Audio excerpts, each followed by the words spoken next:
Very good morning to all of you. Finally हम आज की क्लास स्टार्ट करते हैं।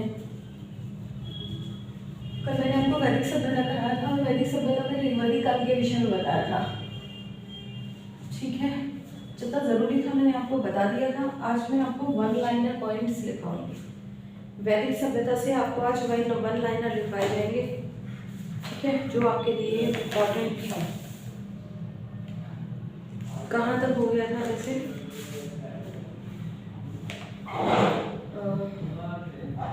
ऋग्वेद के बारे में बता दिया था, सामवेद, अथर्ववेद, यजुर्वेद बता दिया था मैंने आपको। नदियों के बारे में बता दिया था कि नदियाँ, उसमें कौन सी नदी का कितनी मर्तबा उल्लेख मिलता है। कुछ वन लाइनर जो इम्पोर्टेंट है वो आप लिख लीजिएगा, ठीक है। लिखिए, वैदिक साहित्य को श्रुति कहा जाता है।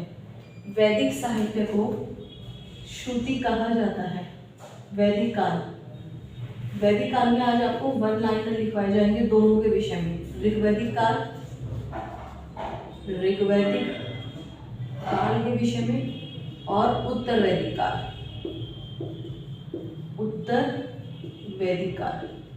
फाइनली आज हम ये कंप्लीट कर देंगे, ठीक है। उत्तर वैदिक काल लिखिए आप। वैदिक साहित्य को श्रुति कहा जाता है। वैदिक साहित्य को श्रुति कहा जाता है, श्रुति। नेक्स्ट,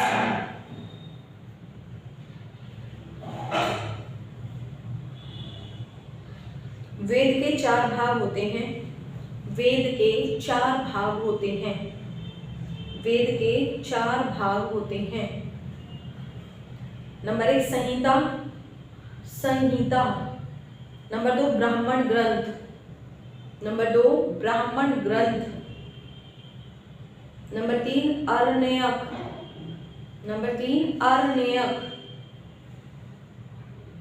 आरण्यक। नंबर 4 उपनिषद। नंबर 4 उपनिषद।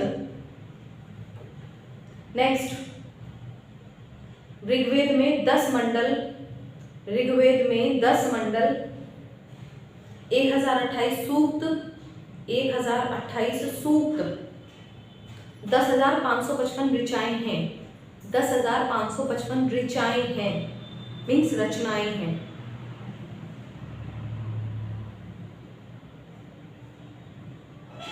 नेक्स्ट लिखिए, ऋग्वेद के 3रे मंडल में मोस्ट इंपॉर्टेंट गायत्री मंत्र वर्णित है।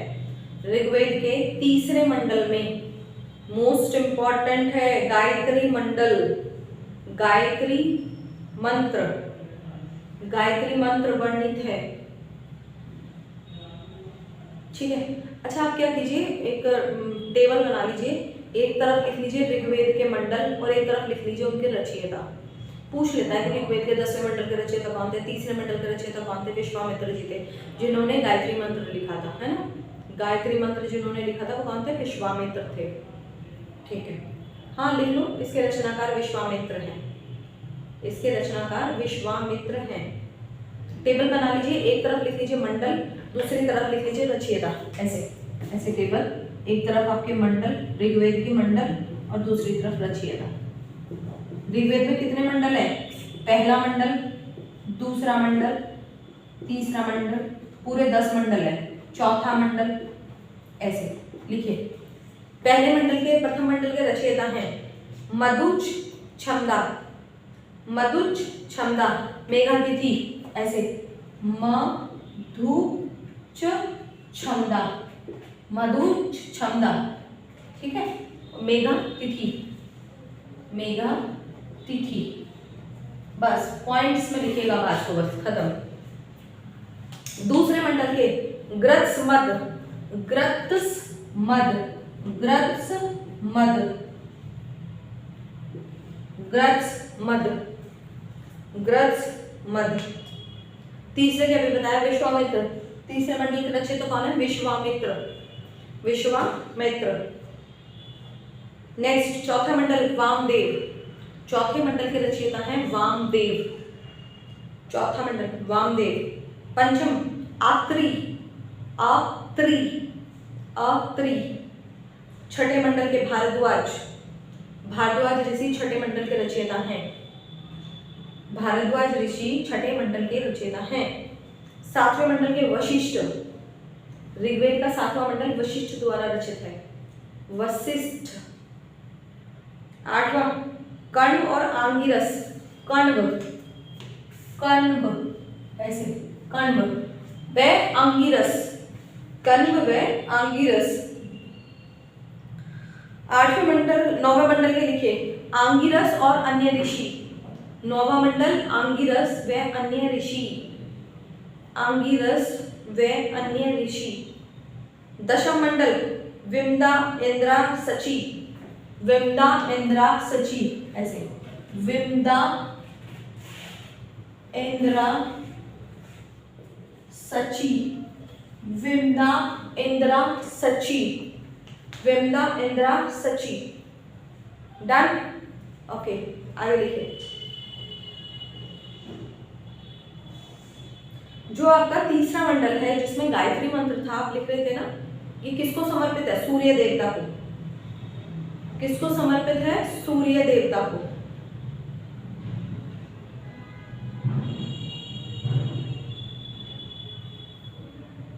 लिखिए, हम जो वर्ण व्यवस्था है ना, छुआछूत है कि हम ब्राह्मण हैं, तुम क्षत्रिय हो, ये शूद्र हैं, इस ये जो बात आई है ये कहीं ना कहीं वैदिक काल से ही ली गई है।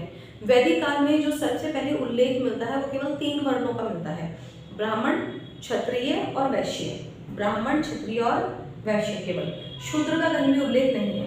लेकिन फिर भी ये कहाँ से आई? कहते हैं ना वर्ण व्यवस्था, जाति पात, ये ब्राह्मण है, मुस्लिम है, ये है, ये सब कहाँ से आया? ये सब हमारा क्रिएट किया हुआ नहीं है, ये कहीं ना कहीं जो है इस चीज़ को देखने को मिलता है वैदिक सभ्यता में। वैदिक सभ्यता में जो वर्णों की मान्यता मानी गई है ऋग्वेद में, वो कहाँ मानी गई है? वो एक विराट पुरुष की संज्ञा दी गई है कि उस विराट पुरुष के जो मुख से निकले वो ब्राह्मण है, जो भुजाओं से निकले वो कौन है? क्षत्रिय है, योद्धा है, जो पैरों से निकले, जंगा से निकले वो कौन है? वो वैश्य है। लेकिन जो उनके चरणों से निकले हैं, पैरों से, है ना, वो कौन है? शूद्र है। तो लिख लीजिएगा।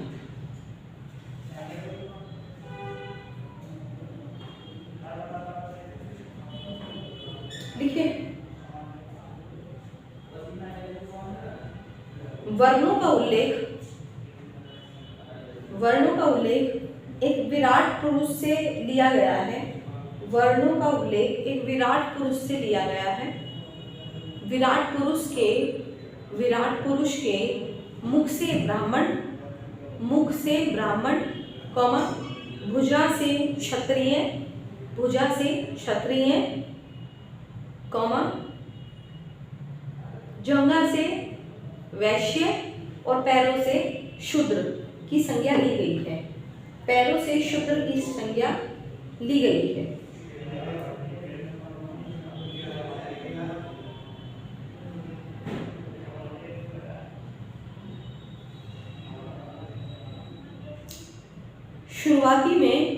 शुरुआत में हम 3 वर्णों का उल्लेख पाते हैं। 3 वर्ण, ब्राह्मण, क्षत्रिय, वैश्य। ब्राह्मण, क्षत्रिय, वैश्य। शूद्र वर्ण का उल्लेख सर्वप्रथम ऋग्वेद के 10वें मंडल में पुरुष सूक्त में हुआ है। जैसे नदी सूक्त है ना, नदी सूक्त में नदियों का वर्णन है, ऐसे ही पुरुष सूक्त में इन वर्णों का वर्णन है। पुरुष सूक्त में वर्ण पुरुष सूक्त में वर्णन हुआ है। ठीक है,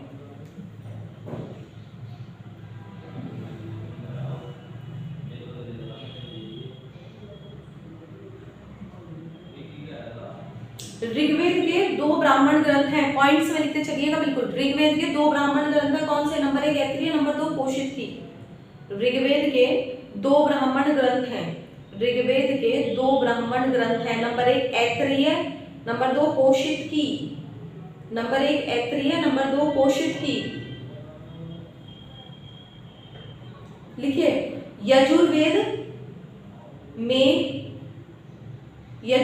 में स्तोत्र एवं कर्मकांड वर्णित हैं। यजुर्वेद में स्तोत्र एवं कर्मकांड वर्णित हैं। जो कि गद और पद दोनों में लिखा गया है, जो कि गद और पद दोनों में है, जो कि गद और पद दोनों में है। यजुर्वेद की दो शाखाएं हैं, यजुर्वेद की दो शाखाएं हैं, कृष्ण यजुर्वेद और शुक्ल यजुर्वेद।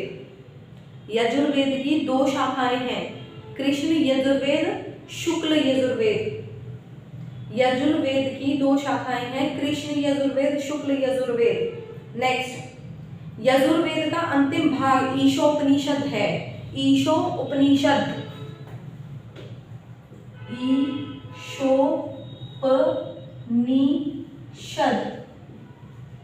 यजुर्वेद की अंतिम भाग ईशोपनिषद है।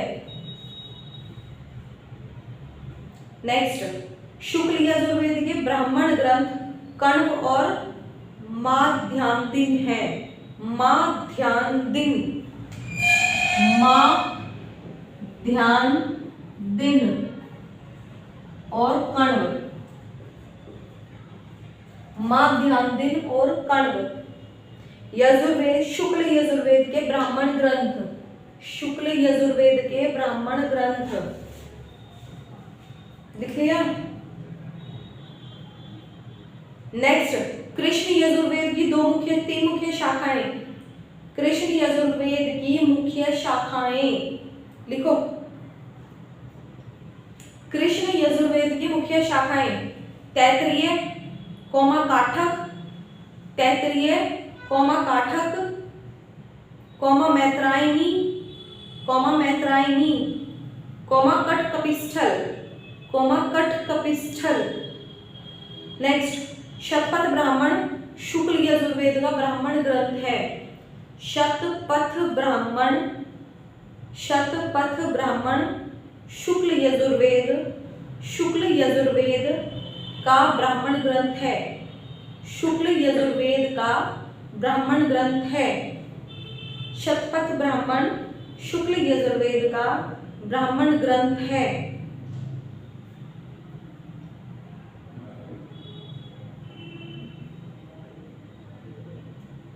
नेक्स्ट, साम का अर्थ संगीत अथवा गान होता है। साम का अर्थ, साम का अर्थ संगीत तथा गान होता है। साम का अर्थ संगीत तथा गान होता है। सामवेद में यज्ञ के अवसर पर गाए जाने वाले, सामवेद में यज्ञ के अवसर पर गाए जाने वाले मंत्रों का संग्रह है, मंत्रों का संग्रह है। सामवेद के प्रमुख ब्राह्मण ग्रंथ, सामवेद के प्रमुख ब्राह्मण ग्रंथ, सामवेद के प्रमुख ब्राह्मण ग्रंथ कौथुम, कोथुम, राणायनीय, राणायनीय, जैमिनीय, जैमिनीय। नेक्स्ट लिखिए, सभा और समिति प्रजापति की दो पुत्रियां कहा गया है। सभा और समिति प्रजापति की दो पुत्रियां कहा गया है।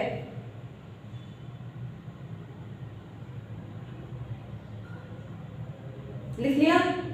नेक्स्ट लिखो, अथर्ववेद की दो शाखाएं हैं। अथर्ववेद की दो शाखाएं हैं, पीपलाद, शौनक, पीपलाद, शौनक, पीपलाद, शौनक। लिख लिया।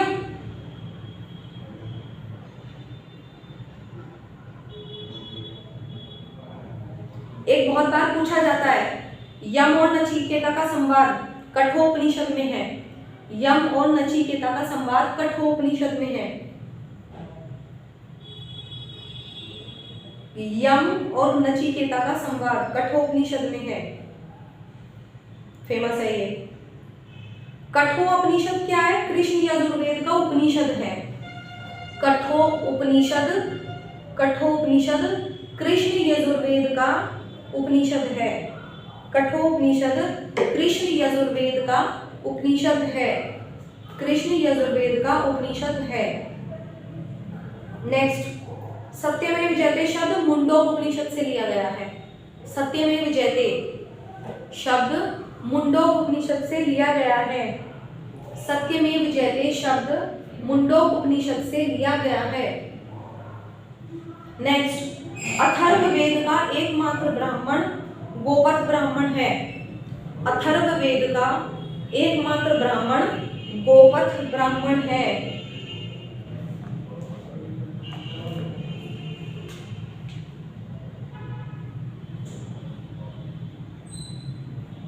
लिखिए, नेक्स्ट लिखिए, वेदांग की संख्या 6 है। 6 वेदांग है। वेदांग, वेदांगों की संख्या 6। कौन कौन से हैं वेदांग? नंबर 1 शिक्षा, शिक्षा। नंबर 2 कल्प, नंबर 1 शिक्षा, नंबर 2 कल्प, नंबर 3 व्याकरण, नंबर 3 व्याकरण, नंबर 4 निरुक्त, नंबर 4 निरुक्त, नंबर 5 छंद, नंबर 6 ज्योतिष, नंबर 6 ज्योतिष। नेक्स्ट देखिए पॉइंट, पुराणों की संख्या 18 है। वेदांगों की संख्या 6 है, पुराणों की संख्या 18 है। लिखिए, एक का पुराण लिखते रहिए। Number 1 Matsya, number 1 Matsya, number 2 Markandeya, number 2 Markandeya, number 3 Bhavishya, number 3 Bhavishya, number 4 Bhagavata, number 4 Bhagavata, number 4 Bhagavata. आप लोगों ने सुना भागवत कथा चलती है, भागवत पुराण ही तो है। नंबर 5 ब्रह्मांड, नंबर 5 ब्रह्मांड, नंबर 6 ब्रह्म वैवर्त, ब्रह्म वैवर्त, ब्रह्म Vaivarta, number 7 Brahma, number 7 Brahma, number 8 Vamana, number 8 Vamana, number 9 Varaha, Varaha, number 10 Vishnu, Vishnu Purana सुना है ना आपने। नंबर 10 विष्णु, विष्णु, नंबर 11 वायु पुराण, वायु, नंबर 12 अग्नि पुराण, अग्नि पुराण, नंबर 13 नारद पुराण, नारद, नंबर 14 पद्म पुराण, पद्म, पद्म, नंबर 15 लिंग पुराण, लिंग पुराण, नंबर 16 गरुड़ पुराण। आपने देखा होगा ना, जब किसी की डेथ हो जाती है तो उनकी मृत्यु के पश्चात कुछ लोग मंदिर में या अपने यहाँ पे गरुड़ बिठाते हैं, गरुड़, तो वो गरुड़ पुराण है, गरुड़। नंबर 17 कुर्म, कुर्म पुराण, और नंबर 18 स्कंद पुराण, नंबर 18 स्कंद पुराण। सबसे पहला पुराण हमारा मत्स्य पुराण है और सबसे प्राचीन पुराण भी मत्स्य पुराण है। ठीक है, चलिए नेक्स्ट लिखिए, लोमहर्ष ऋषि तथा उनके पुत्र, लोमहर्ष ऋषि तथा उनके पुत्र उग्रश्रवा ने पुराणों की रचना की थी। उग्रश्रवा ने पुराणों की रचना की थी। नेक्स्ट पॉइंट लिखिए, जन, जन का मतलब होता है लोग, पब्लिक। वैदिक सभ्यता के अंदर जो लोग रहते थे, जन सामान्य लोग रहते थे, जन लोग। आज भी हम कहते हैं जनसंख्या, जनता, जन, जन शब्द वहीं से आया, वैदिक सभ्यता से। जन के अधिपति को राजा कहा जाता था। जन के यानी लोगों का अधिपति, जो मेन मुखिया होता था, उसको लोगों का राजा कहा जाता था। जन के अधिपति को राजा कहा जाता था वैदिक सभ्यता में, जो वर्णित है कि जन का अधिपति कौन होता है, राजा होता है। नेक्स्ट पॉइंट, कुलप, परिवार का स्वामी। जो परिवार का स्वामी होता था, कुल का स्वामी होता था, उसको कुलप, कुलप। ग्राम का मुखिया ग्रामणी, देखिए, ग्राम का मुखिया ग्रामणी। और विश्व का प्रमुख विश्वपति, विश्व का प्रमुख विश्वपति, विश्व का प्रमुख विश्वपति।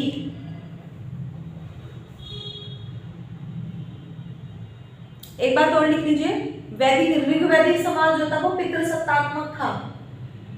ठीक है, पितृसत्ता, वैदिक समाज पितृसत्तात्मक था।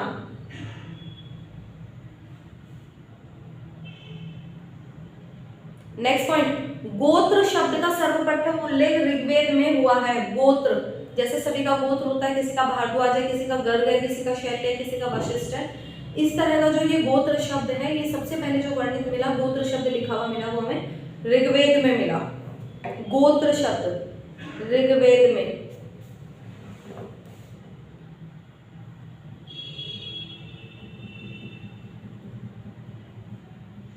लिखिए, जो कन्याएं, नेक्स्ट पॉइंट, जो कन्याएं आजीवन भर कुंवारी रहती थी उन्हें अमाजू कहा जाता था। जो कन्याएं आजीवन भर कुंवारी रहती थी उन्हें अमाजू अमाजू कहा जाता था, उन्हें अमाजू कहा जाता था। पढ़ने का अधिकार जो है वो केवल आज ही नहीं, ऋग्वैदिक सभ्यता में भी महिलाओं को दिया गया था। ऋग्वैदिक सभ्यता की कुछ ऐसी ऋग्वैदिक काल की महिलाएं हैं जो शिक्षित थी और जिन्होंने सूक्त और मंत्रों का रचना भी की है। लिखिए, ऋग्वेद में Ghosha, Ghosha, comma Lopamudra, Lopamudra, comma Vishvavara, comma Apala, Apala. स्त्रियां शिक्षित थी, जिन्होंने मंत्रों की रचना भी की है। शिक्षित थी जिन्होंने मंत्रों की रचना भी की है। और लोपामुद्रा कौन थी? लोपामुद्रा अगस्त्य ऋषि की पत्नी थी। लोपामुद्रा अगस्त्य ऋषि की पत्नी थी। लोपामुद्रा अगस्त्य ऋषि की पत्नी थी। लोपामुद्रा अगस्त्य ऋषि की पत्नी थी। ठीक है, लिख लिया।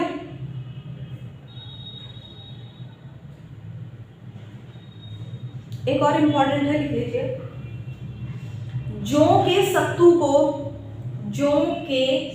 को दही में मिलाकर करम्ब नामक खाद्य पदार्थ बनाया जाता था। करम्ब नामक खाद्य पदार्थ बनाया जाता था।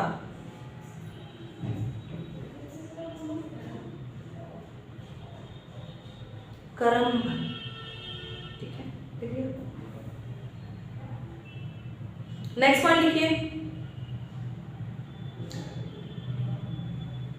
ऋग्वैदिक काल में जन सामान्य लोग अपना जीवन व्यतीत करने के लिए रथ दौड़ का वर्णन है। रथ दौड़ उसी समय से चली आ रही है, कौमा घुड़ सवारी और पासा खेल, ये 3 तरह के मनोरंजन के साधन थे इनके। रथ दौड़, घुड़ दौड़, पासा खेल, ये मनोरंजन के साधन थे। तथा वाद्य यंत्रों में, वाद्य यंत्र बजाने वाले, गाना बजाने वाले यंत्रों में झांझ मंजीरे, कोमा दुमदुभी, कोमा करकरी, कोमा वीणा, कोमा बांसुरी आदि का उल्लेख मिलता है। कोमा बांसुरी आदि का उल्लेख मिलता है। मैंने आपको बता दिया था कि ये लोग क्या थे, ग्रामीण सभ्यता थी और इनका जो मुख्य आर्थिक स्रोत था वो क्या था, पशुपालन था। कृषि जो थी वो कम की थी इन्होंने, मूल आधार कृषि और पशुपालन था। कृषि की तुलना में पशुपालन ज्यादा हुआ था ऋग्वैदिक काल में।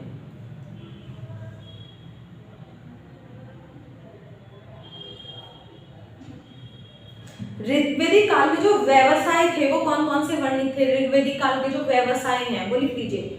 ऋग्वैदिक काल के जो व्यवसाय थे उनमें बढ़ई को तक्षा भी कहा गया है। ऐसा ना हो कि ऑप्शन में उसने बढ़ई ना देके तक्षा दे दिया, आप बोले अरे ऋग्वैदिक काल में तो जो मुख्य व्यवसाय था वो बढ़ई का था, इसमें तो है ही नहीं। तक्षा,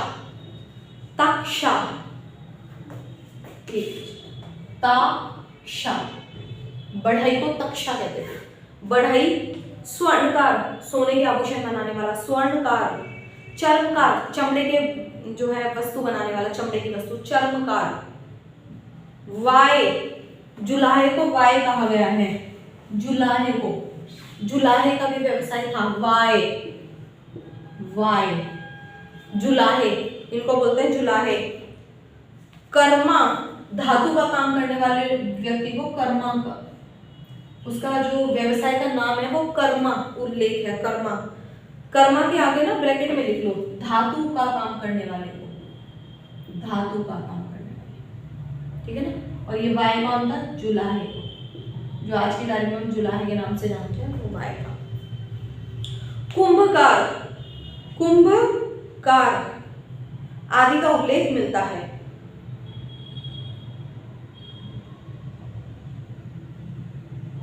अच्छा, जो व्यापार करते थे, जैसे आज की तारीख में तो हमारे पास रुपए हैं, पैसे हैं, हम पैसों से जो भी आदान प्रदान अपना व्यापार करते हैं, वो व्यापार का जो आधार है हमारा वो पैसे हैं, 2000 1000 इस तरीके से। उस समय एक जो धातु बोल लो या सिक्का बोल लो, कुछ भी बोल लो, निष्क, ऋग्वैदिक काल में जो विनिमय होता था वो निष्क के द्वारा होता था, लिख लीजिएगा। विनिमय के माध्यम के रूप में निष्क का उल्लेख मिलता है, निष्क। और वस्तु विनिमय प्रणाली से व्यापार होता था, वस्तु विनिमय, वस्तु विनिमय प्रणाली से लेन देन होता था, निष्क।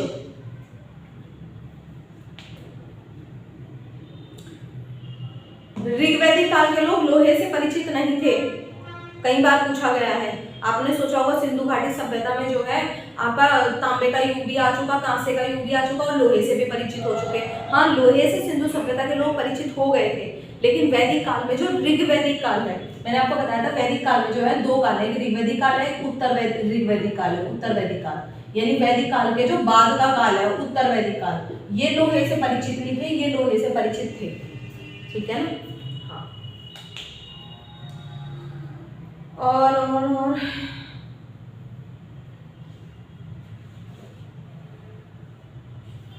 आप लोगों ने सुना होगा कि कुछ लोग कहते हैं ना हमारे 33 करोड़ देवी देवता हैं, 33 करोड़।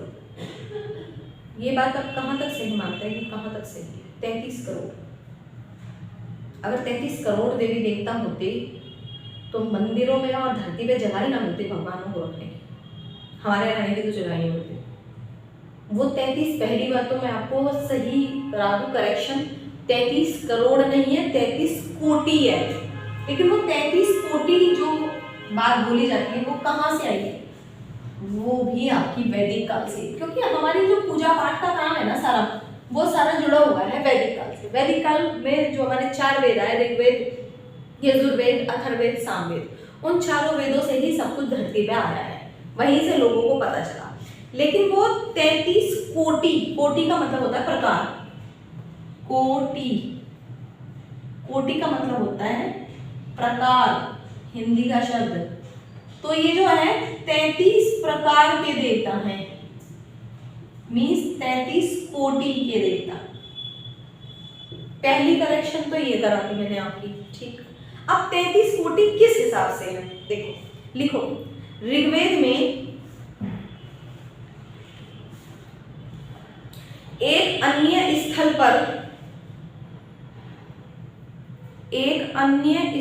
पर प्रत्येक लोक में, लोक पर लोक, लोक में, आप लोग भजन वगैरह सुना है, सुनते हैं, 3 लोक के स्वामी, 3 लोक, हम लोग 3 लोक कहते हैं ना, अंतरिक्ष, आकाश, धरती, ऐसे ही तो ना, पाताल लोक भी कहते हैं, है ना, स्वर्ग लोक भी कहते हैं, ऐसे लोक कहते हैं ना। 3 लोक हैं, कितने हैं भाई? 3 लोक। प्रत्येक लोक में 11 प्रकार के देवता बताए गए हैं, 11 देवता हैं प्रत्येक लोक में, प्रत्येक लोक में 11 देवता।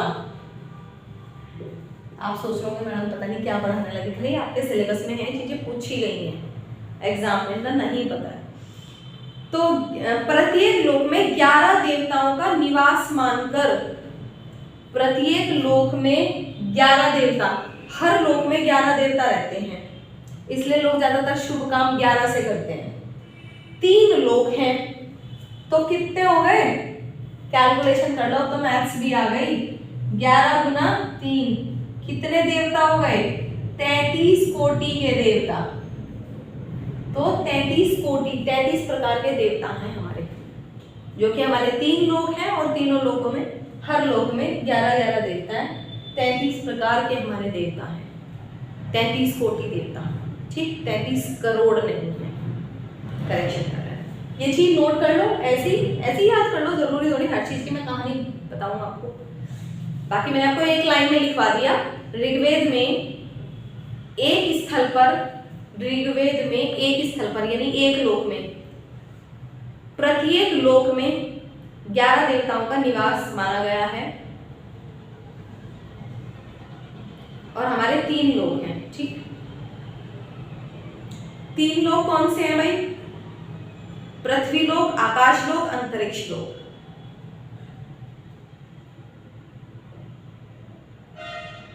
लिखना चाहो लिख लो। नेक्स्ट पॉइंट लिखो, ऋग्वेदिक देवताओं का वर्गीकरण 3 वर्गों में किया गया है। ऋग्वेदिक देवताओं का वर्गीकरण 3 वर्गों में किया गया है, यानी कि 3 लोक में 3 वर्ग, 3 कैटेगरी बना दी है उनकी देवताओं की भाई। एक लोक में 11 प्रकार के देवता हैं, 3 में पार्टीशन कर दिया। नंबर 1 पृथ्वी के देवता, ये है पृथ्वी के देवता, कहीं पढ़ लीजिए, पता नहीं चलता कहां पूछने। नंबर 2 आकाश के देवता, नंबर 3 अंतरिक्ष के देवता। अब इनके नाम लिख लो, 2-4 नाम, थोड़े बहुत, सारे नहीं लिखवाने की, 11-11 नहीं लिखवाने, थोड़े थोड़े लिखोगे। लिख लो पृथ्वी के देवता लिखो, पृथ्वी कौमा अग्नि कौमा बृहस्पति कौमा सोम आदि, कौमा बृहस्पति कौमा सोम आदि। अब लिख लो आकाश के देवता, वरुण कौमा सूर्य, आकाश में चलता है ना सूर्य, वरुण भी, कौमा मित्र कौमा पूषण मित्र कौमा पूषण, ऐसे वाला पूषण, ठीक है, comma Pushan comma Vishnu comma अग्नि नहीं अश्विन, अग्नि तो पृथ्वी का देवता है, अश्विन आकाश का देवता है। एक नंबर में पूछा जा सकता है, पृथ्वी के देवता ऑप्शन दे दिए, मिक्स कर दिए, तो आपको पहचानना है ना वहां से। ठीक, नेक्स्ट लिखिए अंतरिक्ष के देवताओं में लिखो इंद्र कौमा परजन्य, कैसे, परजन्य, जय के ऊपर रहे, परजन्य, रुद्र कौमा वायुवात। नेक्स्ट पॉइंट और लिख लीजिए, इंद्र को विश्व का स्वामी तथा पुरंदर भी कहा जाता है। इंद्र को विश्व का स्वामी तथा पुरंदर भी कहा जाता है। पुरंदर आरओ एआरओ का 3 साल लगातार क्वेश्चन पूछा जा रहा है, इंद्र को क्या कहा जाता है। नीचे कई सारे ऑप्शन दिए हुए, उनमें एक ऑप्शन पुरंदर है, तो इंद्र को पुरंदर भी कहा जाता है। लिख दिया। नेक्स्ट पॉइंट लिखो, वरुण को समुद्र का देवता एवं ऋतु का नियामक कहा जाता है। ऋतु का नियामक किसे कहा जाता है, वरुण को, और वरुण कौन है, आकाश का देवता। ये बात ध्यान रखना, ये छोटी छोटी बातें आप कहते हैं ना मैडम हम तो बहुत सारा पढ़ते गए थे लेकिन वहाँ पेपर में मिला ही नहीं क्वेश्चन। रीजन है ना, आप रिलायमेंट नहीं पढ़ते, बहुत सारा पढ़ लेते हैं रिलायमेंट नहीं पढ़ते, बस पॉइंट टू पॉइंट पढ़िए क्योंकि एमसीक्यू क्वेश्चन है और एमसीक्यू करना है, ठीक है। इंद्र को पुरंदर भी कहा जाता है, लिख लिया। हाँ, वरुण को समुद्र का देवता तथा ऋतु नियामक भी कहा जाता है। ऋतु का नियामक भी कहा जाता है। एक पॉइंट और लिखिए, वरुण को वैदिक सभ्यता में नैतिक व्यवस्था का प्रधान माना जाता है। नैतिक व्यवस्था मैनेजमेंट करने वाला जो था वो वरुण ही था। वरुण को वैदिक सभ्यता में नैतिक व्यवस्था का प्रधान माना जाता है। नैतिक व्यवस्था का प्रधान माना जाता है।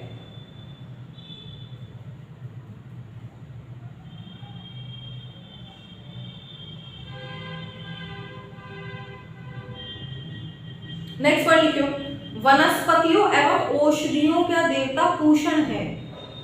वनस्पति एवं औषधि का देवता पूषण, ये रहा पूषण, आकाश वाला देवता जो पूषण है, ये वनस्पति और औषधि का देवता है पूषण। नेक्स्ट लिखिए, जंगल की देवी अरण्ययानी है। जंगल की देवी अरण्ययानी है, यह है जंगल की देवी अरण्ययानी। अरण्ययानी है जंगल की देवी। नेक्स्ट, ज्ञान की देवी सबको पता है सरस्वती। ज्ञान की देवी सरस्वती है। नेक्स्ट पॉइंट लिखिए, उत्तर वैदिक काल में, ऋग्वैदिक काल में नहीं, उत्तर वैदिक काल में काशी कौशल कुरु पांचाल, काशी कौशल, काशी कौशल कुरु पांचाल, काशी कौशल कुरु पांचाल, विदेह मगध अंग, विदेह मगध अंग प्रमुख राज्य थे। ये क्या थे? जैसे यहाँ पे उत्तर प्रदेश, मध्य प्रदेश, पंजाब, हरियाणा, राजस्थान, जम्मू कश्मीर, इसी तरह से उत्तर वैदिक काल में काशी कौशल कुरु पांचाल विदेह मगध अंग आदि प्रमुख राज्य थे।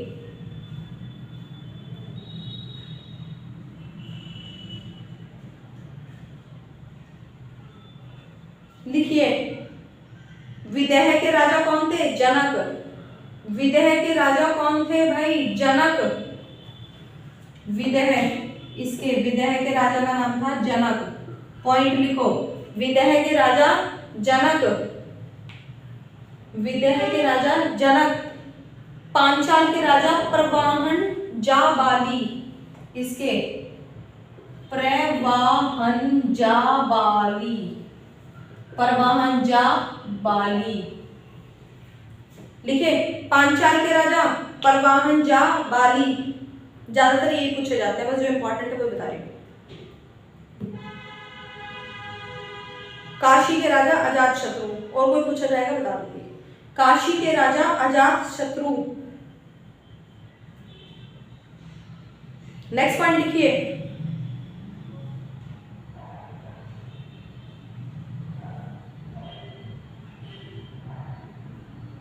अथर्ववेद में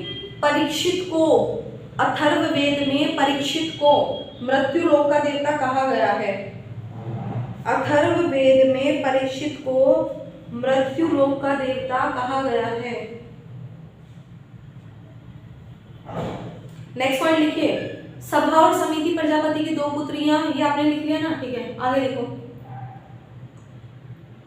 वैदिक काल में सभा और समिति नाम की दो संस्थाएं थी। वैदिक काल में सभा और समिति नाम की दो संस्थाएं थी। सभा और समिति नाम की दो संस्थाएं थी। लिखिए पॉइंट, सभा जो थी वो कुलीन और वृद्ध मनुष्यों की संस्था थी। सभा जो होती थी वो कुलीन, जो उच्च कुल के लोग हुआ करते थे, उन कुल के लोगों की, और वृद्ध मनुष्य जो बुजुर्ग लोग होते, जैसे कि आजकल पंचायत होती थी गांव में, पंच होते थे ना, 5 बुजुर्ग लोग मिलके पंचायत बनाते थे और उन्हीं का फैसला सर्वोपरि होता था। उस तरह वैदिक सभ्यता में आपकी सभा होती थी, और वह सभा कुलीन और वृद्ध मनुष्यों की एक संस्था थी, जिसमें उच्च कुल के जो लोग होते थे ना, बहुत बड़े बड़े रईस लोग होते थे, उच्च कुल में लोग जो होते थे राजा टाइप के, वो लोग ही भाग लेते थे उस सभा में। नेक्स्ट लिखिए, समिति जनसाधारण लोगों की, आम लोगों की सभा थी। समिति में आम लोग होते थे। ऋग्वेद में सभा का 8 बार, समिति का 9 बार उल्लेख मिला है। ऋग्वेद में सभा का 8 बार, यानी पूरे ऋग्वेद में सभा शब्द 8 बार उल्लेख आया है और समिति का 9 बार उल्लेख आया है।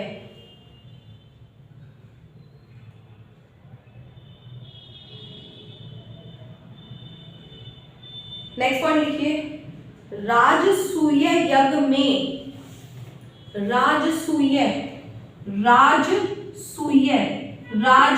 यज्ञ में राजा का 17 प्रकार के जल से अभिषेक किया जाता था। राजसूय यज्ञ में राजा का 17 प्रकार के जल से अभिषेक किया जाता था।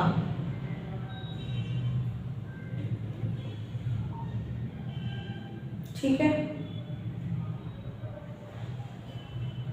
शतपथ ब्राह्मण ग्रंथ में 12 रत्नों का उल्लेख है।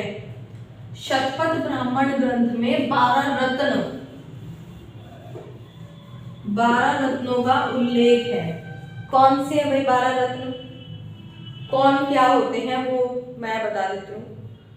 12 रत्नों का लिखिए, नंबर 1 पुरोहित, जो मेन है वो बता देती हूँ, पुरोहित। नंबर 2 सेनानी, ऐसे लिखिए एक लाइन में, नंबर 1 नंबर 1 3 इनके आगे बताऊंगी किसको क्या कहते हैं। पुरोहित आपको पता है, जैसे आजकल हमारे मंदिरों के पुजारी होते हैं, मंदिर के गुरुजी होते हैं जो क्या करते हैं, हमारे यज्ञ हवन और करते हैं, पूजा पाठ करते हैं, वो पुरोहित करते थे उस समय। ठीक है, नंबर 1 पुरोहित, नंबर 2 सेनानी, जो सेना का प्रमुख होता है वो सेनानी होता है। नंबर 3 ग्रामणी, ग्राम का प्रमुख, अभी बताया था ना, गाँव के प्रमुख को ग्रामणी कहते हैं। नंबर 4 महिषी, महिषी, राजा की पत्नी को कहते हैं महिषी, महिषी, महिषी, महिषी, जो राजा की पत्नी होती है उसको महिषी कहते हैं, ये पूछा जा सकता है। सूत, सूत, रथ की जो सेना होती थी उसका नायक सूत होता था। सूत, रथ की सेना का नायक। संग्रहिता, कोषाध्यक्ष को कहते हैं। संग्रहिता, संग्रहिता, कोषाध्यक्ष को। भागदूत, टैक्स इकट्ठा करने वाला, रिवेन्यू इकट्ठा करने वाला, भागदूत, जो टैक्स इकट्ठा करता था उस समय, यानी कि रिवेन्यू इकट्ठा करता था, उसको भागदूत।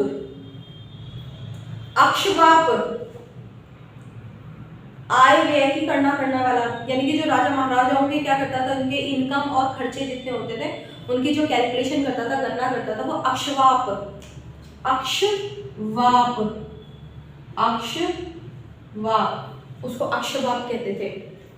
श्राती, श्रात्री, प्रतिहारी होता था। ठीक है।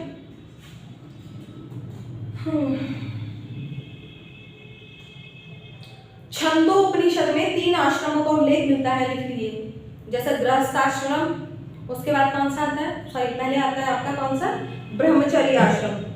25 साल तक जब तक शादी नहीं होती तब तक इंसान ब्रह्मचर्य रहता है। उसके बाद शादी होने के बाद आता है गृहस्थाश्रम। गृहस्थाश्रम के बाद फिर वो वन में जाता है वानप्रस्थ आश्रम। वानप्रस्थ तो आजकल रहा नहीं है, क्योंकि कौन जाता है वन में, कोई नहीं जाता। उसके बाद आता है संन्यास आश्रम। हाँ, कुछ लोग संन्यास ले लेते हैं तो संन्यास आश्रम होता है। 3 आश्रमों का उल्लेख किसमें मिलता है, छंदोग्योपनिषद, छांदोग्योपनिषद,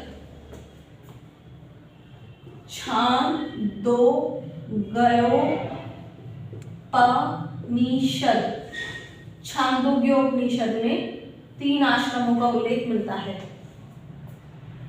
जबकि सर्वप्रथम 4 आश्रमों का उल्लेख जाबालोपनिषद में मिलता था। छांदोग्योपनिषद में केवल 3 ही आश्रम का उल्लेख है, लेकिन जाबालोपनिषद यहाँ कितने हैं, 3।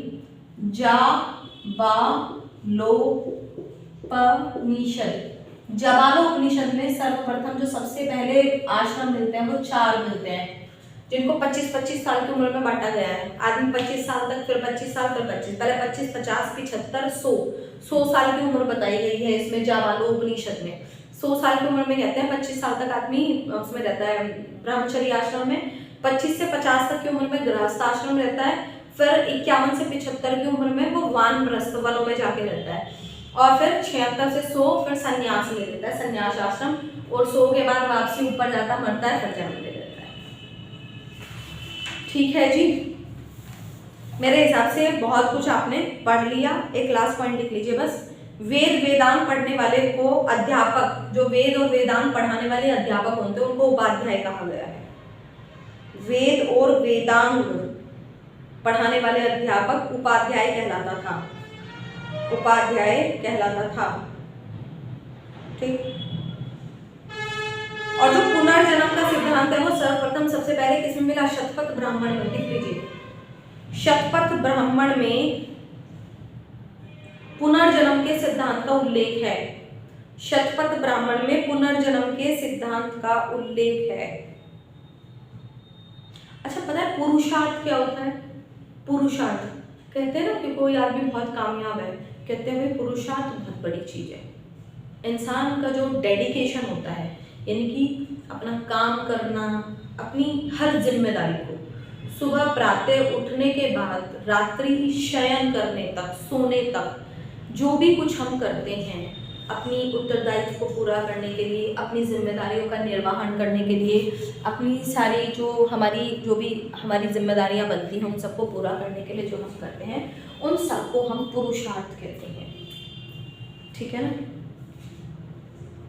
पुरुषार्थ को चार तरह की चीजें होती हैं जो हम मानते हैं कि इंसान को करनी चाहिए। तो पुरुषार्थ कितने होते हैं? 4 प्रकार के होते हैं। ये चारों पुरुषार्थ हर एक व्यक्ति को करने चाहिए। नंबर 1 लिखिए, धर्म। धर्म के कार्य हर व्यक्ति को अपनी आय का, जो भी आपकी जो इनकम है, उस इनकम से, चाहे आप 1 रुपया लगाएं आपकी सामर्थ्य के अनुसार, चाहे आप 1 लाख लगाएं, धर्म के कार्य में जरूर लगानी चाहिए। पहला धर्म। नंबर 2 अर्थ। अर्थ अपनी आर्थिक स्थिति के लिए, कमाने के लिए अर्थ। तीसरा काम, जो आपका कर्म है। तीसरा होता है धर्म, अर्थ, काम, मोक्ष। धर्म, अर्थ, काम, मोक्ष। मोक्ष प्राप्ति के लिए, इनके लिए हमें ये चारों हमारे क्या है? पुरुषार्थ हैं। यह हर व्यक्ति को करने चाहिए अपने जीवन में, प्रातः से लेकर रात्रि तक। खैर, एक लास्ट आप और लिख लीजिए बस, ग्रह सूत्रों में 16 संस्कार होते हैं मनुष्य के। ग्रह सूत्रों में 16 संस्कार होते हैं। जैसे कहते हैं ना, बच्चा पैदा हुआ तो जैसे वो पेट में आता है तो वो क्या करता है? गर्भ धारण करता है। तो सबसे पहला संस्कार ही, जब हम एक मनुष्य की नींव रखी जाती है, जब एक मकान तैयार होने वाला होता है, सबसे पहले मकान की क्या रखी जाती है? नींव रखी जाती है।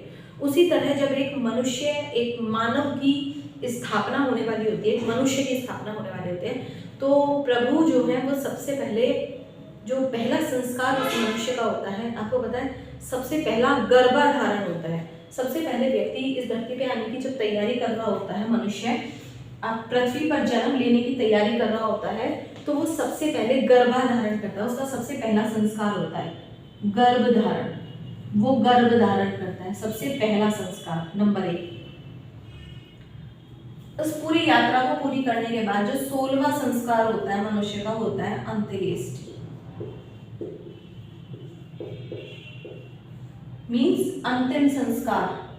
मृत्यु शैया पे जब इंसान लेटता है उस समय जो होता है वो होता है अंतिम संस्कार।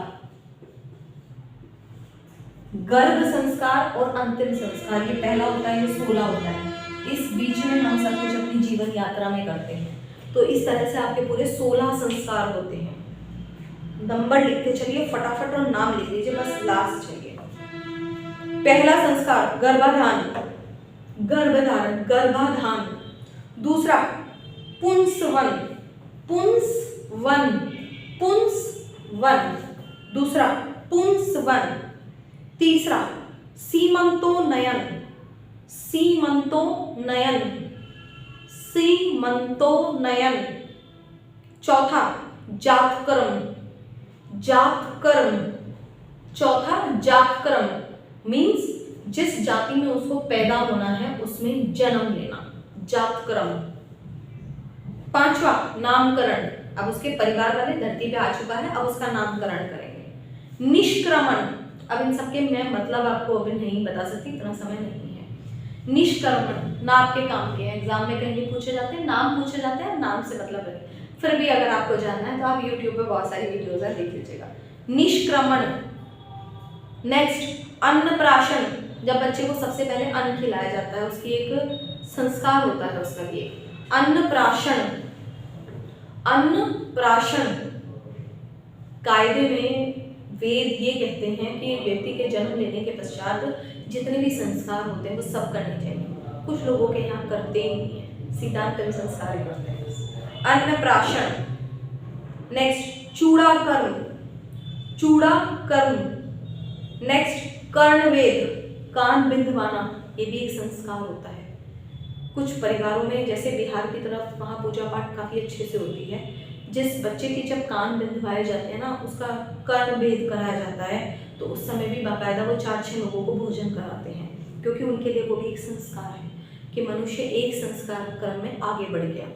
कर्णवेद। नेक्स्ट विद्या आरंभ, जब बच्चे का पहली बार पढ़ाई के लिए एडमिशन होता है तो वहाँ पर कुछ लोगों को यहाँ पूजन कराया जाता है, दावत की जाती है, क्योंकि एक नया संस्कार हो रहा है। उपनयन। उपनयन। नेक्स्ट वेदारंभ, वेदों की भी शिक्षा कराई जाती है, वेद आरंभ। नेक्स्ट केशांत। केशांत। नेक्स्ट समावर्तन। समावर्तन। समावर्तन। नेक्स्ट विवाह। विवाह का हम संस्कार करते हैं, बहुत धूमधाम से करते हैं। जन्म का करते हैं, विवाह का करते हैं, मृत्यु का करते हैं, धूमधाम से 3 ही संस्कार करते हैं। विवाह और अंतिम 16वां संस्कार बस अंत्येष्टि। आप देखिए विवाह होने के बाद आप 15 संस्कार पूरे कर चुके हैं अपने, बस अब एक जिंदगी का एक ही संस्कार बचा है, अंतिम संस्कार। खैर फाइनली आपका वैदिक सभ्यता, वैदिक काल मैंने पूरा करा दिया है। कल हम नए आपके चैप्टर पर जंप करेंगे और नई क्लास में मिलते हैं। Thank you very much. पढ़ते रहिए, सीखते रहिए और तैयारी करते रहिए, क्योंकि इस बार आप सभी को एबीएस अधिकारी और जिन्होंने आरओ का फॉर्म भरा हुआ है, समीक्षा अधिकारी, सबको सिलेक्शन लेना है। Okay, good bye.